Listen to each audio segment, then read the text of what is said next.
दारू पियो, बच्चे पैदा करो, उसके बाद फिल्म अभिनेता नाना पाटेकर मोकामा घाट सीआरपीएफ कैंप पहुंचे, जहां उन्होंने जवानों का हौसला बढ़ाया। नाना पाटेकर के सम्मान में एक कार्यक्रम का आयोजन किया गया, जिसमें देशभक्ति गीतों से कलाकारों ने लोगों में जोश भर दिया। इस दौरान सीआरपीएफ के बड़े अधिकारी मौजूद रहे। ग्रुप सेंटर के बाद नाना औंटा ग्राम पंचायत घूमने निकले, जहां लोगों से खादी के वस्त्रों को पहनने की अपील की। बाद में एक किसान के खेत में हल चलाकर किसानों की भी हौसला अफजाई की। नाना इस दौरान सेल्फी लेते भी दिखे।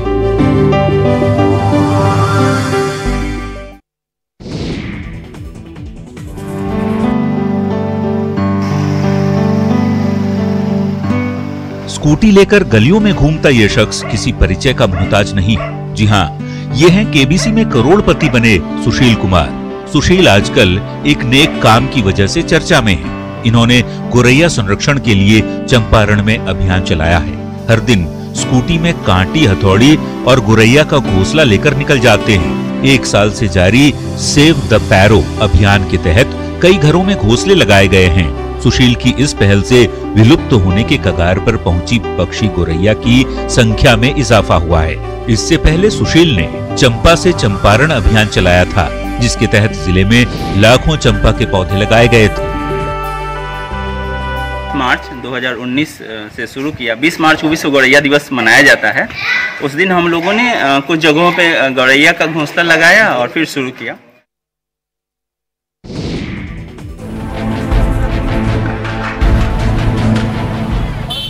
तबाही की ये तस्वीरें साल 2019 की हैं। मधुबनी जिले में कमला नदी में आई भीषण बाढ़ के बाद हजारों परिवार बेघर हो गए। सबसे ज्यादा तबाही झंझारपुर प्रखंड के नरुआर गांव में हुई थी। सैलाब में सब कुछ बह गया, लेकिन गांव की महिलाओं ने अपनी हिम्मत को संजोए रखा। सैलाब गुजरने के बाद बुलंद हौसले के साथ अपनी तकदीर बदलने का इरादा किया और एक समूह बनाकर कपड़े और जूट का बैग बनाने का काम शुरू किया।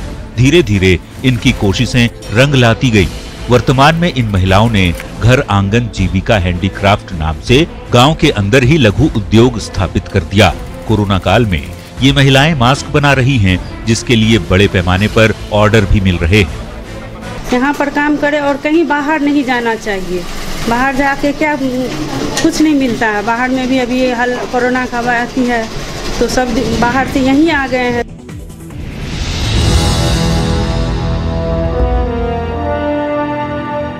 खगड़िया पुलिस आपकी सेवा में, ये स्लोगन जिले में हर जगह देखने को मिल जाएगा, लेकिन एक थानेदार पर लगे आरोप ने इस सेवा भाव पर धब्बा लगा दिया है।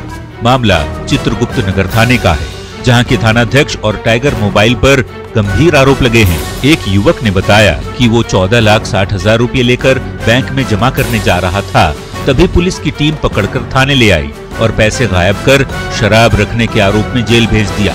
पूरा मामला तो जांच के बाद ही पता चलेगा, लेकिन आरोप गंभीर हैं, सो एसपी ने भी मामले को गंभीर मान लिया है। अभी जानकारी मिली, इसकी प्रॉपर जांच होगी। जो आरोप है वो बेहद ही गंभीर है और बिल्कुल पुलिस विभाग के कार्यों के ऊपर ये प्रश्न चिन्ह है।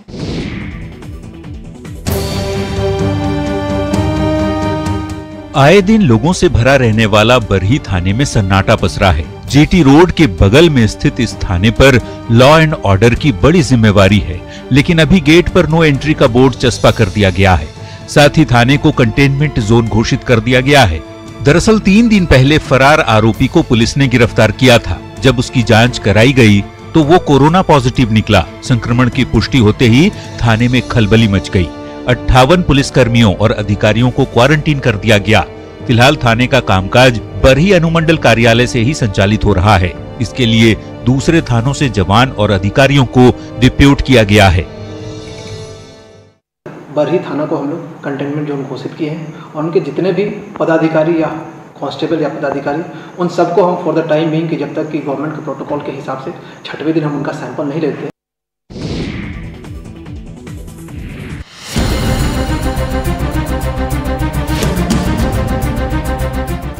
गया अंतर्राष्ट्रीय हवाई अड्डे पर लाखों चीनी उतरते हैं और फिर बोध गया मंदिर दर्शन के पहले होटलों में भी ठहरते हैं, लेकिन अब चीनी नागरिकों के लिए गया में ठहरना आसान नहीं होगा।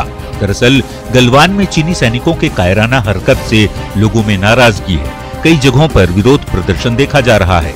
लोग मोबाइल से चीनी ऐप अनइंस्टॉल कर रहे हैं और इसी को देखते हुए होटल एसोसिएशन ने चीनी नागरिकों के लिए नो एंट्री का फैसला लिया है। गया में 100 से ज्यादा होटलों और लॉज में चीनी नागरिकों को कमरे नहीं दिए जाएंगे। फिलहाल तो कोरोना बंदी के कारण लोगों का आना जाना बंद है, लेकिन आगे भी ऐसा जारी रहता है तो चीनी पर्यटकों की परेशानी जरूर बढ़ जाएगी। कि इनका विरोध होना चाहिए और चीनी जो पर्यटक यहाँ आएंगे उनको यहाँ अपने यहाँ सुविधा नहीं देंगे। ये हमारे देश के लिए ये जो है मतलब दुश्मन।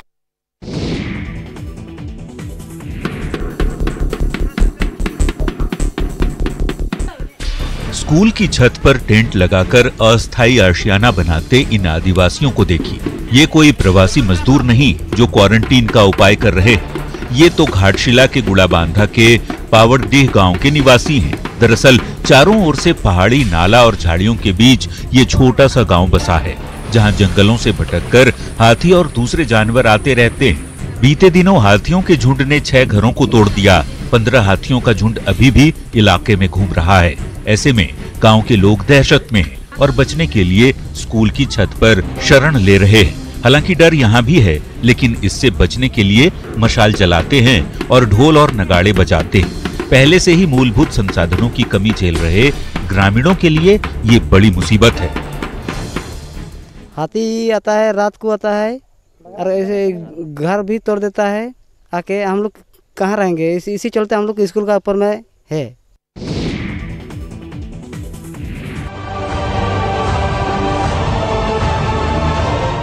बस 1 मिनट और हो गया खेल।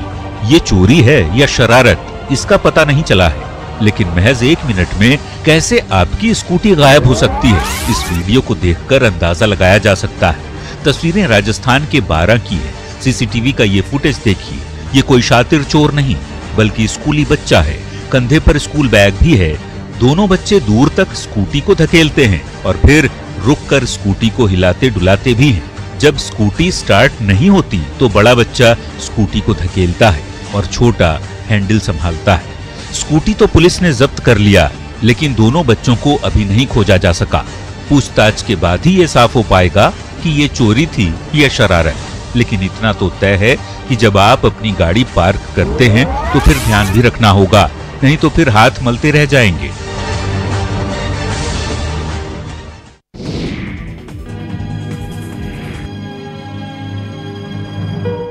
जयपुर के रहने वाले शंकर सिंह नाथावत दुनिया को अलविदा कह गए। पूरे जीवन नाथावत ने शौर्य, साहस और मानवता की अनूठी मिसाल पेश की।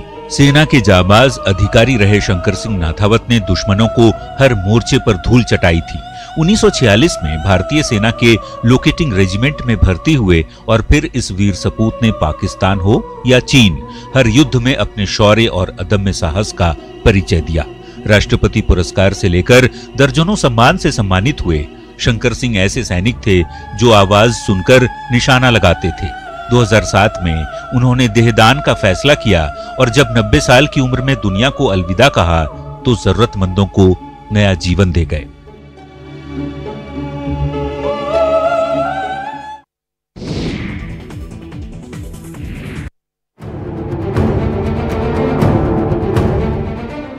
यह ओडिशा का पहला बायोफ्यूल उत्पादन केंद्र है, जिसकी शुरुआत ढेंकनाल नगरपालिका में हुई है।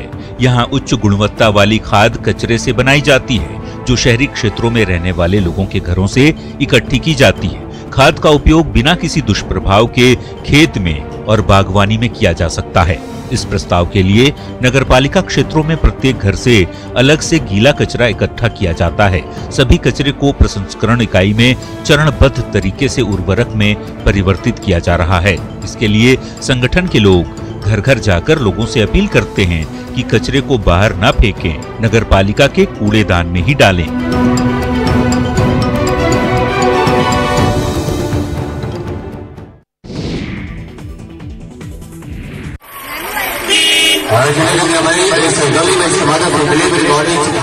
कोरोना के मामले लगातार बढ़ रहे हैं। लोगों को बचाया जा सके, इसके लिए सोशल डिस्टेंसिंग का पालन करने की अपील भी की जा रही है। शादियों में सिर्फ 50 लोगों को शामिल होने की अनुमति दी गई है, लेकिन छपरा की कहानी कुछ अलग ही दिख रही है। यहाँ तो शादियों में नाच का आयोजन किया जा रहा है, जहाँ सोशल डिस्टेंसिंग की धज्जियां उड़ रही हैं। ये तस्वीरें एकमा की हैं, जहाँ बार बालाओं का डांस देखने के लिए हजारों की भीड़ इकट्ठी हो गई।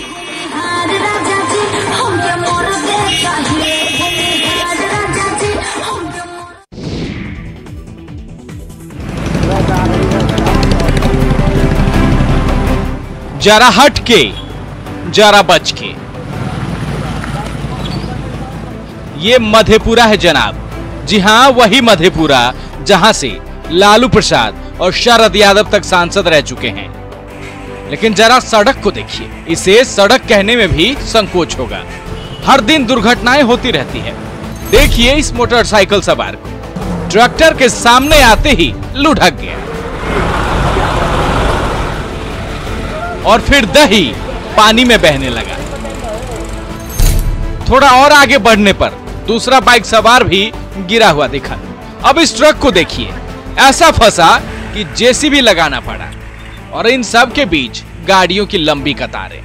टूटी फूटी सड़क के कारण हर दिन यहाँ के लोग इस परेशानी से रूबरू होते हैं।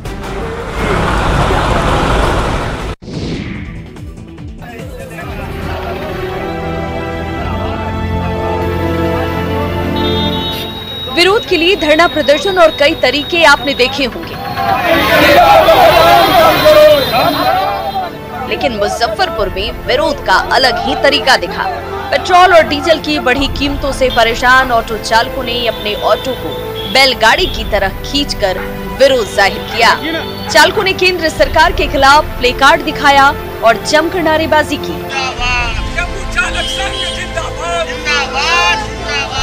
दर्जनों ऑटो रिक्शा को चालकों ने रस्सी के सहारे एक दूसरे से जोड़ दिया और अगली गाड़ी में बैलगाड़ी के तर्ज पर बांस का जुआ बांध दिया।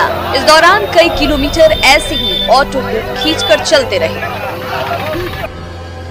कि प्रति रोज डीजल पेट्रोल का दाम बढ़ रहा है, हम लोग गाड़ी चलाने में असमर्थ हैं। पैसेंजर से रोज सवारी से पैसा को लेकर झगड़ा हो रहा है।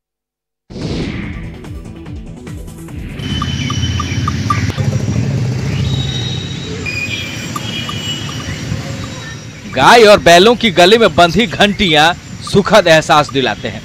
किसान कई बार आवाज से मवेशियों की जरूरतों को पूरा करते हैं, तो कई बार चोरी होने से भी ये घंटियां बचाती है। और फिर खेतों में चारा खाने निकले गाय बैलों का दिशा भी इन घंटियों से ही पता चलता है। लेकिन समय बदला, बैल गाय से लोगों का मोह भंग होता गया और फिर धीरे धीरे घंटियों की मांग भी कम हो गई और कटिहार की पहचान रहे मवेशी घंटी उद्योग से जुड़े लोगों की मुश्किलें बढ़ गई। कोरोना बंदी के दौरान रही सही कसर पूरी हो गई और अब ये उद्योग अंतिम सांसें गिन रहा है। था आपको पहले कम से कम 1 दर्जन घर था, 12 गो बनाता था। अभी 5-6 घर है, अभी आधा घर दिया है।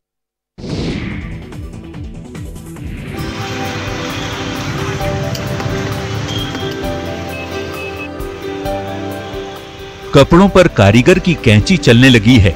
इंच टेप से मापी शुरू हो चुकी है। शोकेस में रेडीमेड कपड़े सज गए हैं।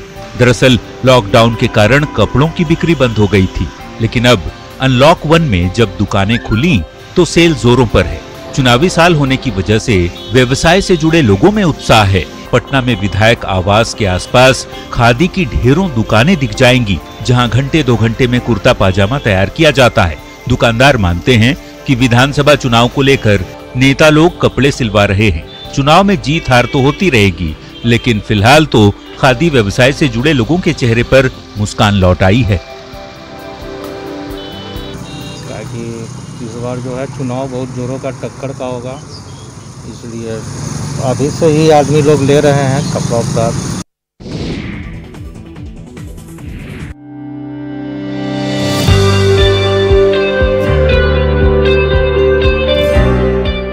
सुबह उठना और खेतों में पहुंच जाना, इन महिलाओं का ये हर दिन का काम है। कोरोना काल में जब लोग रोजगार को लेकर चिंतित हैं, ओडिशा के क्योंझर जिले की महिलाओं ने मिसाल पेश की है। लॉकडाउन के दौरान जब लोग घरों में बैठे थे, इन महिलाओं ने सब्जी की खेती शुरू की। बलभद्रपुर गांव की 23 महिलाओं ने खाली जमीन में बैंगन की खेती की और कुछ ही दिनों में इसका असर भी दिखने लगा। अब हर दिन ये महिलाएं बैंगन बेचकर पैसे कमा रही हैं। अभी तक 200 क्विंटल बैंगन बेचकर इन महिलाओं ने आत्मनिर्भर बनने का संदेश दिया है। तो फिर देर किस बात की, आप भी लग जाइए, काम तो काम होता है और फिर कमाई भी होने लगेगी।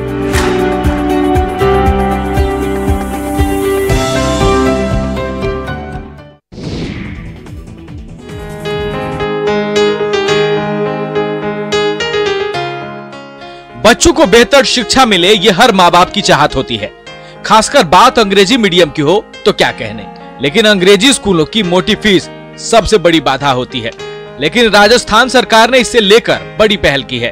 पिछले साल 33 जिला मुख्यालयों में सरकार ने गांधी स्कूल खोले थे, जिसका जबरदस्त रिस्पांस मिला। जयपुर के मानसरोवर स्थित स्कूल कैंपस में लगी अभिभावकों की ये कतार भरोसे की कहानी कह रही है। सरकार ने अब इसे ब्लॉक स्तर पर खोलने का फैसला लिया है। इस साल स्कूलों की संख्या 200 हो गई है। राजस्थान की सरकार का ये कदम दूसरे राज्यों के लिए संदेश है कि अगर भरोसा जगाया जाए तो लोग सरकारी स्कूलों में दाखिले के लिए लाइन में खड़े हो सकते हैं।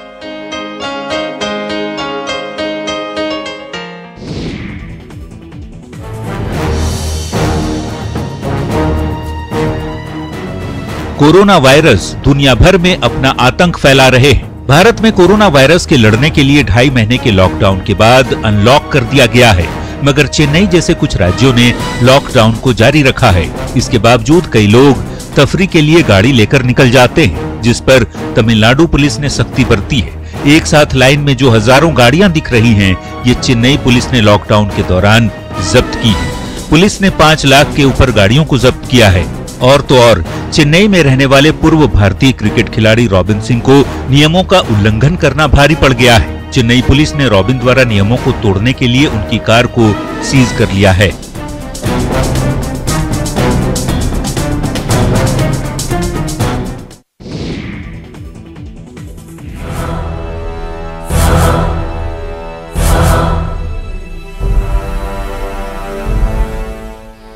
गलवान घाटी में हिंसा के बाद चीन का विरोध पूरे देश में हो रहा है, लेकिन हम आपको ऐसा विरोध दिखा रहे हैं जो थोड़ा अलग हटकर है। जी हां, गुजरात में चाइनीज ऐप अनइंस्टॉल करने पर 250 ग्राम ड्राई फ्रूट दिया जा रहा है। गुजरात के आनंद जिले के पेटलाद में खरीद बिक्री संघ ने यह फैसला लिया है। फिर क्या था, लोगों ने भी बढ़ चढ़कर हिस्सा लिया। खासकर युवाओं ने अपने मोबाइल में से टिकटॉक एप्लीकेशन डिलीट कर दी। अब तो तेजस भाई के पास युवा लाइन में लगकर टिकटॉक अनइंस्टॉल कर रहे हैं और फिर ड्राई फ्रूट का पैकेट लेकर घर जा रहे हैं। जो भी उसको रिमूव करेगा उसको 250 ग्राम ड्राई फ्रूट हमारी संस्था की ओर से फ्री में दिया जाएगा।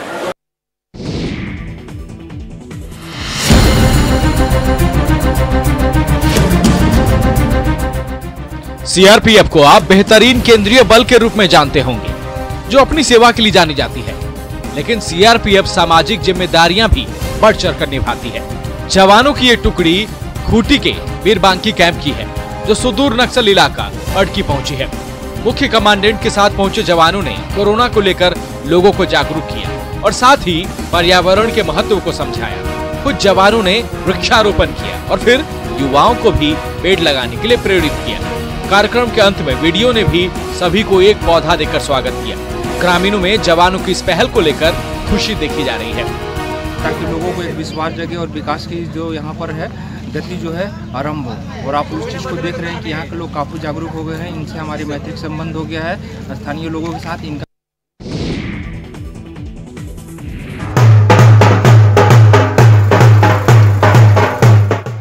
ये मुनादी टिड्डियों के आगमन का है।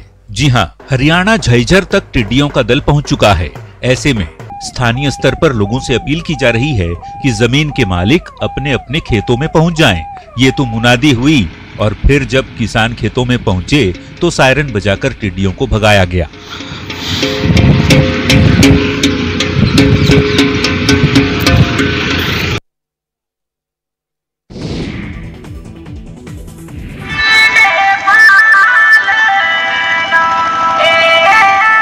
हरियाणा में तो मुनादी और सायरन बजाई गई, लेकिन राजस्थान के नागौर में टिड्डी भगाने के लिए ग्रामीणों ने अनोखा तरीका इजाद किया। ग्रामीणों ने खेतों में डीजे बजाना शुरू कर दिया है ताकि इस उड़ते आतंक से निजात मिले।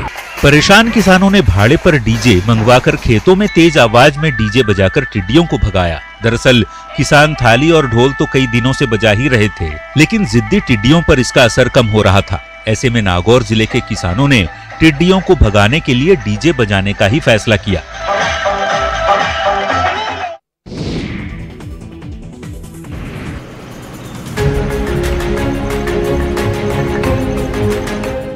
कल तक यहाँ सूखा था, लेकिन थोड़ी देर बाद ही जलमग्न हो गया। तस्वीरें ओडिशा के संबलपुर की हैं, जहां हीराकुंड बांध ने जलाशय के जलस्तर के बढ़ने के बाद गुरुवार को महानदी नदी में इस मौसम का पहला बाढ़ का पानी छोड़ा। वैसे तो मौसम का पहला बाढ़ का पानी आमतौर पर अगस्त के महीने में ही हीराकुंड बांध से छोड़ा जाता है, लेकिन इस बार मानसून की शुरुआत के बाद से जलाशय के ऊपरी जलग्रहण क्षेत्रों में अच्छी मात्रा में बारिश हो रही है। ऐसे में समय से पहले ही पानी छोड़ा गया। अधिकारियों ने पूजा पाठ के बाद पहले 10 नंबर स्लुइस गेट से पानी को छोड़ा और फिर ज्यादा पानी निकल ले इसके लिए 6 और स्लुइस गेट खोल दिए गए।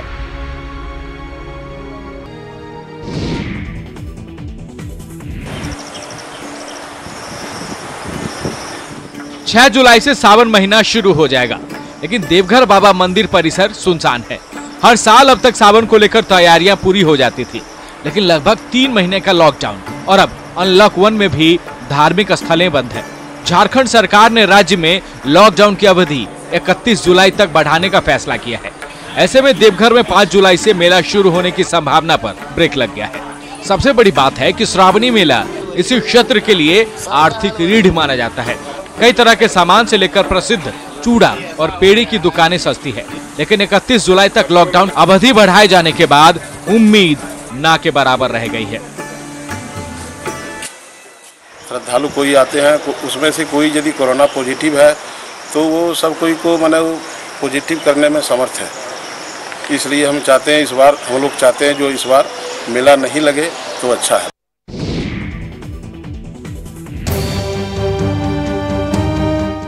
तस्वीरें तिरुवनंतपुरम की हैं, जहां लॉकडाउन में छूट मिलते ही राशन दुकानों के बाहर हाथियों की कतार लग गई।